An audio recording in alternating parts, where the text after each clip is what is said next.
back to the channel. In this video I'm going to give you 5 tips to help you improve your smoothness. Smoothness is a really important quality of a good driver. I want to keep the car smooth and balanced at all times. Good for passenger comfort.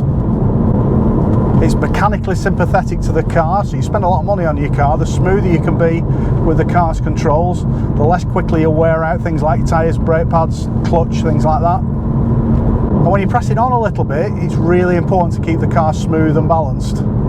You start giving rough inputs to the car when you're travelling at speed, you're in real danger of unsettling the car. So keeping your inputs as smooth as possible is very important.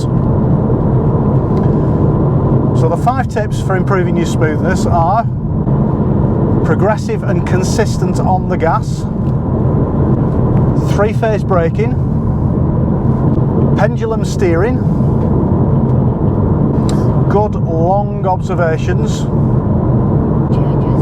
and rev match gear changes.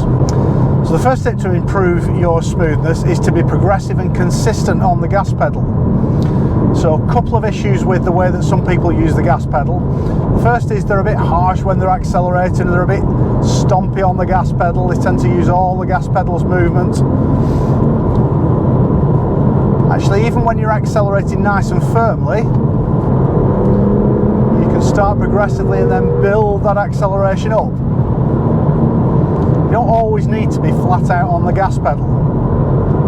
Now, alright, if you've got a car that's lacking a little bit of performance, you need to use more throttle travel or more accelerator travel. We want to do it progressively, so you start with a gentle press, then squeeze it, and then release it smoothly as well. Don't just step off the gas pedal, release it. Remember, it works both ways.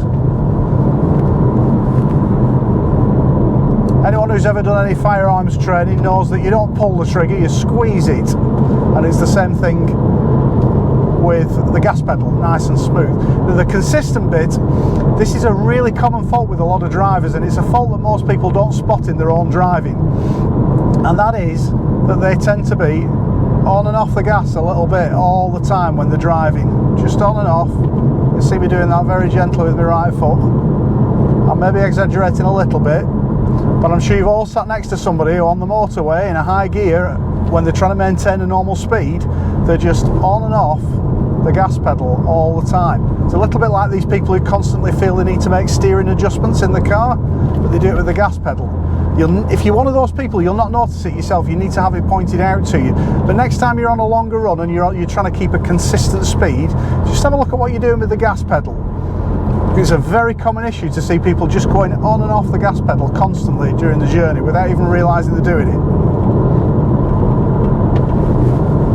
So first tip then, progressive and consistent on the gas pedal. So the second tip is 3-phase braking. Again, it's a recognition that the brake pedal isn't just a switch, it's not on or off. So I'll just wait until we come off this corner. A lot of people tend to get a bit stompy with the brake pedal and they're on and off it like this. Again, I'm exaggerating a little bit, but if you just use the brakes like they're an on-off switch, you know, you can see I'm going forwards and back in the car. You can see it's affecting the smoothness, you can see it's affecting the balance of the car. And every time you dab the brakes like that, you know, the weight's going forward, you're unsettling the rear of the car. It's not a good way to drive. So a better approach is to use 3-phase braking. What that means is we break down the braking, for want of a better expression, into 3 different elements. The introduction of the brakes, the squeeze on the brakes in the middle portion, and then the release of the brakes. Imagine a graph that looks like a roller coaster going up and then down. So phase 1 of the braking is where we start to introduce the brakes. And think about what's happening with the brakes. You start to squeeze the brake pedal gently. You build up pressure in the hydraulic system, you push the brake pads up against the brake discs, and you start to get some friction building up between the pads and the discs. And that's what starts the braking effect in the car. So phase 1, we introduce the brakes. We gently get on the brake pedal and gently squeeze it. Then we get to the middle phase of braking, and this is the bit that's really variable. This is the bit where it could be a very gentle breeze on the brakes, or it could be a really firm shove, almost up to threshold braking. And as long as you get phase 1 and phase 3 correct, phase 2 could be quite firm, and it'll still be smooth. We're not stomping on the brake pedal, we're introducing the brakes and then squeezing in that middle portion of the brakes. Again, the brakes are not an on-off switch, it's almost like a volume switch. You turn the brakes up and you turn the brakes down. And then phase 3 of the brakes is where we release the brakes, and this is the one that most people forget about. What they tend to do is they'll brake for a corner like this, squeeze, and then jump off the brakes. By jumping off the brakes, again, you just unsettle the car a little bit, the weight transfers forward quickly, you unsettle the rear, and jumping off the brakes can have the car a little bit unsettled, and it's a bit rough for your passengers. So remember that third phase of braking, release the brakes rather than jumping off the brakes. If I'm instructing or coaching somebody, I'll tell them to come off the brakes rather than off the brakes. That's the way to think about it. So that's 3-phase braking. So the third tip is pendulum steering. And this is my way of describing how we should be working the steering wheel in the car in order to get it to steer smoothly into the corners. There's a lot of things happening when you turn the steering wheel. Most people think, well, you turn the wheel, the car turns. Yes, but you turn the wheel, it's attached to your steering column, which takes that turning force down towards the steering rack, which pushes the force out towards the steering arms, to the back of the wheels. Then you've got the wheels turning, then you've got the tyres on the road surface, and it's the friction of the tyres on the road surface that's making the car turn. But we've even got to think about the flex of the tread blocks as well on the tyres, on the front tyres. So again, what we don't want to be doing is giving quick, sudden steering inputs like this. It might feel exciting to throw the car into a corner, to chuck it into this corner like that. It feels exciting, but again, we're running the risk of unsettling the car, using up too much tyre grip too quickly. So in order to steer smoothly, I want you to remember, I'm not too concerned about the technique, it's the outcome that matters. The outcome that we're looking for is that you turn the steering wheel like a pendulum. Imagine a pendulum. It starts slow at the top of its swing, speeds up towards the bottom of its swing, and then slows down again. That's what I want you to picture when you think about your steering. And then I want you to imagine that that pendulum, the fulcrum of that pendulum is here in the centre of your steering wheel. So that as we enter this corner here, we start to steer nice and slowly, then build the steering up, and then slow down again towards the end of the action. And the same when we're taking the steering off, slow, quick, and then slow again. So very much in the same way that we have 3-phase braking, it's 3-phase steering. Imagine it's a pendulum swinging, slow, a little bit more quickly, and then slow and quick, and then we build it up and then slow it down again. We taper the inputs in and out. If you do that, you can build the steering forces up quite quickly. I'll just carry some pace through this next couple of corners. Alright, position. I'm going to look a little clear view through so I can go offside on approach, but watch me steering. Smooth at the start, building it up, and then easing it off, but without crossing the white line. A little bit of brakes for the next one, down one gear. Start the steering smoothly, building the steering up, and then holding it just at the last point where we're driving around the corner. Smooth on and smooth off. The other tip about smooth steering is that we put the steering in once and we take the steering off once. I don't want to go around the corner like a 50p piece like this. We have 3 goes at steering around the corner. Just steer once in and then once out. Again here, steer once in and once out. Once in and once out. So that's smooth steering. The fourth tip is good long observations. Here's a good example. I'm looking right across to the right now. I can see about 3/4 of a mile in the distance. I can see a junction moving off to the left there. We've got a couple of cyclists coming up the hill down at the bottom there, and about 4 or 5 vehicles coming towards us. I'm expecting some of the vehicles in front to turn off. So because of those long observations, the expectation that these vehicles are going to turn off, I don't end up being really firm on the brakes when they start turning off. Actually, they're braking for the sheep.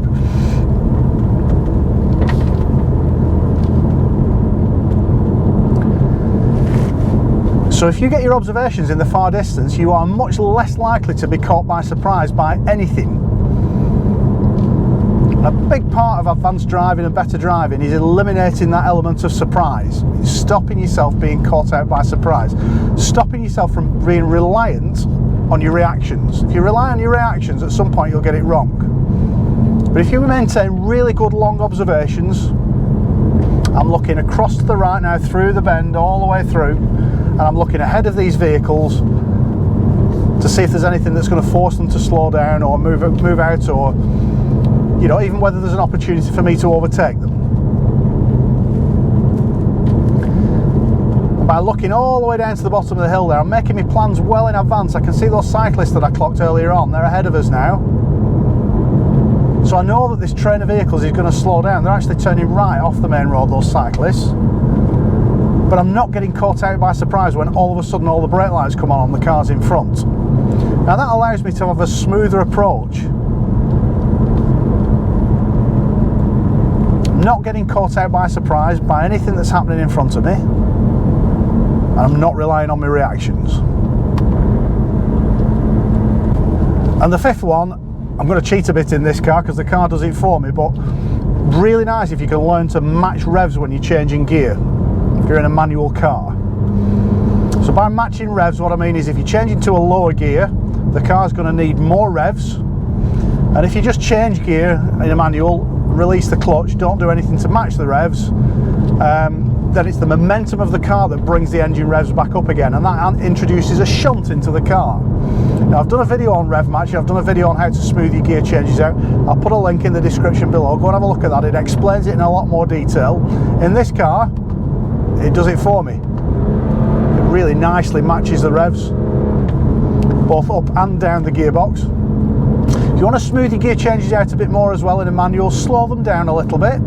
Don't be in a rush to change gear. Acknowledge the neutral phase. Take a little bit longer changing through the gate. But above everything else, try and learn to rev match. In simple terms, when you're changing down from fourth to third, just give the engine a little rev.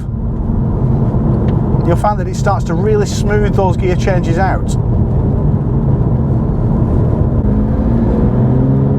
Here's the lovely Carlescu Bridge coming up. I know I pronounce that wrong every time, so if you're Scottish and you're laughing at me pronunciation, my apologies.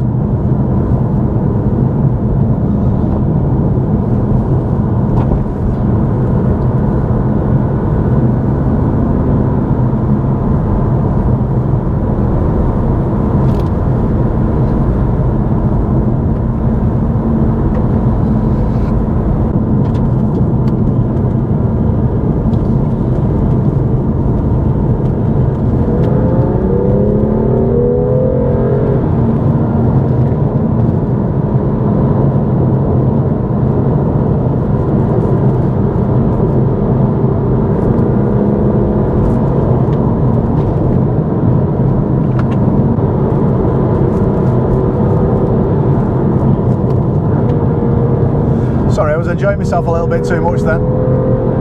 Anyway, there's my 5 tips for smoothness. Go and have a go. These are the sort of things you can practice every time you're out in the car. You don't need to be up here in the Scottish Highlands to practice these skills. Really important to try and be as smooth as you can with the car's controls. Think about tapering those controls in and out,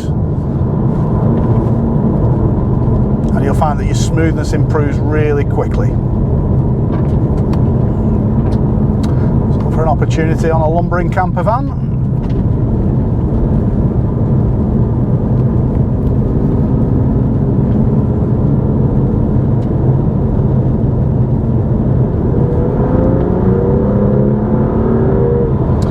So thanks for watching. Don't forget to subscribe to the channel.